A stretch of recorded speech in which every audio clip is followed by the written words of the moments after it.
हरियाणा प्रदेश व्यापार मंडल के जिलाध्यक्ष अनिल भाटिया ने मीडिया से एक विशेष बातचीत के दौरान बताया कि आए दिन शहर में व्यापारियों व आम जनता पर हो रहे हमले प्रशासन व सरकार की कार्यशैली पर सवालिया निशान हैं। भाटिया ने कहा कि आज प्रदेश का व्यापारी स्वयं को असुरक्षित महसूस कर रहा है, जिसकी जिम्मेदारी सरकार की है। भाटिया ने कहा कि प्रशासन व्यापारियों की सुरक्षा सुनिश्चित करे तथा व्यापारी वर्ग को सरल प्रणाली के तहत शस्त्र लाइसेंस उपलब्ध करवाए ताकि व्यापारी स्वयं की सुरक्षा कर सके। हरियाणा प्रदेश व्यापार मंडल के जिला यमुनानगर अध्यक्ष अनिल भाटिया ने कहा कि वह यमुनानगर में दिनदहाड़े व्यापारी के चालक श्रवण कुमार को गोली मारकर हत्या करने व 50 लाख की लूटपाट करने की कड़े शब्दों में निंदा करते हैं। उन्होंने कहा कि आज व्यापारी सुरक्षा की दृष्टि से स्वयं को ठगा सा महसूस करने लगा है। भाटिया ने कहा कि जिला यमुनानगर में सुरक्षा व्यवस्था चरमरा गई है, अपराधियों के हौसले बुलंद हैं, व्यापार पहली व आम जनता डरी हुई है। इन सभी पहलुओं पर यदि गंभीरता से गौर की जाए तो आज हरियाणा प्रदेश अपराध के मामले में देश में अव्वल स्थान पर है। हरियाणा प्रदेश में अपराधियों द्वारा हर रोज हत्या, लूटपाट, फिरौती जैसी आपराधिक घटनाएं लगातार हो रही है, जिसके कारण प्रदेश का व्यापारी व आम जनता अपनी जान माल की सुरक्षा के लिए भयभीत है। अनिल भाटिया ने कहा कि सरकार को आर्थिक रूप से चलाने में देश के व्यापारी वर्ग का महत्वपूर्ण योगदान होता है। व्यापारियों के द्वारा दिया जाने वाला कर ही व्यवस्था की धुरी है, परंतु सरकार व्यापारियों की सुरक्षा और व्यवसाय के साथ खिलवाड़ कर रही है। भाटिया ने कहा कि पिछले कुछ दिनों में ही यमुनानगर जिले में कई व्यापारियों पर हमले हो चुके हैं, जिसके लिए बार बार हरियाणा प्रदेश व्यापार मंडल के प्रांत अध्यक्ष बजरंग दास गर्ग द्वारा शासन व प्रशासन को चेताने का काम किया जा रहा है, लेकिन अभी तक परिणाम शून्य ही दिखाई दे रहा है। अनिल भाटिया ने कहा कि जिला प्रशासन अपराधियों को जल्द से जल्द पकड़कर उनके खिलाफ सख्त से सख्त कार्यवाही करे तथा भविष्य में व्यापारियों की सुरक्षा सुनिश्चित करने के लिए व्यापारियों को शस्त्र लाइसेंस जारी करे ताकि अनहोनी होने से पहले ही व्यापारी स्वयं की सुरक्षा कर सके।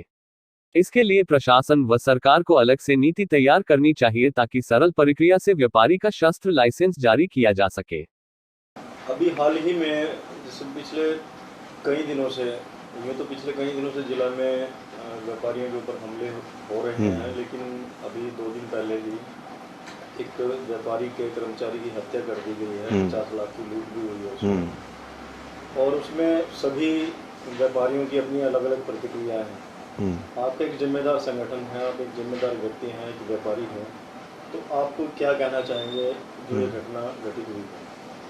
सबसे तो पहले मैं सभी शहरवासियों को नमस्कार बोलता हूँ और उम्मीद करता हूँ कि ऐसी घटना शहर के अंदर दोबारा ना होगी, और प्रशासन से भी उम्मीद करता हूँ कि इन घटनाओं के ऊपर कंट्रोल करेंगे। बहुत दुख की बात है, हमें ऐसे मुद्दों के ऊपर बात करनी पड़ रही है। व्यापारी जो है पूरे समाज को संभालता है, पूरे समाज को कमा के देता है, सरकार को चलाता है, सरकार को टैक्स देता है, भरपूर टैक्स देता है जिससे सरकार चलती है, पूरा प्रशासन चलता है, मगर प्रशासन जो है व्यापारियों की ओर ध्यान नहीं दे रहा। पिछले लगातार देख रहे हैं हमारे पूरे जिले के अंदर पिछले कम से 1-1.5 महीने से लगातार देख रहे हैं 6-7 घटनाएं हो चुकी हैं। अभी ये घटना हुई, ऐसी घटना तो कभी सोची नहीं, इतनी बड़ी घटना हमारे छोटे से शहर के अंदर हो जाएगी। 50 लाख रुपए की लूट हो गई, व्यापारी को, एक कर्मचारी को गोली मार दी गई। अब वो कर्मचारी गरीब परिवार से है, उसका परिवार कैसे चलेगा, कैसे पलेगा? जो व्यापारी का 50 लाख रुपया लूट गया, वो व्यापारी अपने बिजनेस के लिए डिस्टर्ब हो गया, उसने बिजनेस की बड़ी पूंजी निकल गई, कैसे बिजनेस चलाएगा? उसके बाद जो है, उसके अलावा सिक्योरिटीज़, हम जो जितने छोटे व्यापारी हैं, बड़े व्यापारी हैं, सब इनसिक्योर महसूस कर रहे हैं। पर हम लोग पहले भी गवर्नमेंट से डिमांड कर चुके हैं कि व्यापारियों की सुरक्षा बढ़ाई जाए, व्यापारियों की सुरक्षा का इंतजाम किया जाए, और नहीं तो व्यापारियों कम से कम जो है लाइसेंस दिए जाए जिससे व्यापारी अपनी सुरक्षा के लिए हथियार खरीद सके। मेरे को तो ये समझ नहीं आता गवर्नमेंट क्या करना चाह रही है। जो अवैध हथियार हैं वो बाजार में मिल रहे हैं, वो लोग लेके घूम रहे हैं। जो व्यापारी को अपनी सुरक्षा के लिए हथियार चाहिए, उसके लिए इतनी फॉर्मेलिटीज़ बना गई हैं कि वो फॉर्मेलिटी नहीं पूरी व्यापारी को नहीं मिल पा रहा।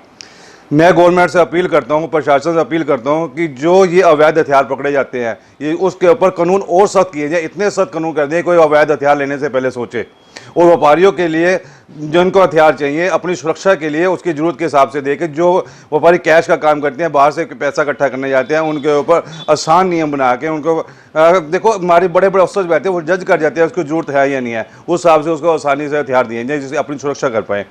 पुलिस प्रशासन को ध्यान देना चाहिए। देखो व्यवस्था तो ये है, अब इसी घटना की व्यवस्था देखो, जहाँ पर यह घटना हुई है उससे ज़्यादा से ज़्यादा 100 मीटर के ऊपर पुलिस का नाका लगा हुआ है, वहाँ पर मोटरसाइकिल की गाड़ियों की चेकिंग हो रही है।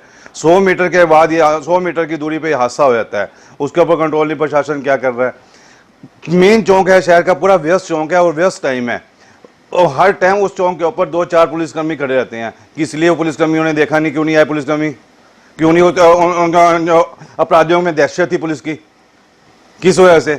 मेरे अपने हरियाणा प्रदेश व्यापार मंडल जो डिस्ट्रिक्ट प्रेसिडेंट हैं बजरंग दास गर्ग जी, उनसे भी कल बड़ी लंबी डिस्कस बात की हुई, वो कहे पूरे हरियाणा के अंदर, पूरे प्रदेश के अंदर ऐसा ही हो रहा है। अगर यही चलता रहा तो व्यापारी कब तक शांत बैठे, व्यापारी को पूरे हरियाणा के अंदर आंदोलन करना पड़ जाएगा, ऐसा लग रहा है। व्यापारी शांत रहकर पूरे हाथ जोड़कर सरकार से, प्रशासन से प्रार्थना करता है कि इसको कंट्रोल किया जाए, हमारी सुरक्षा दीजिए जिससे हम लोग कम कर पाएँ। अब इसी व्यापारी की जो घटना हुई है उसका देखा जाए, वो जो बिजनेस कर रहा है उस बिजनेस का प्रॉफिट 2 से 5% होगा, गवर्नमेंट को 40% टैक्स दे रहा है, उसको कोई सुरक्षा नहीं है। 40% टैक्स देने के बाद उसको कोई सुरक्षा नहीं मिल पा रही है, तो किस लिए क्या करे वो बताओ।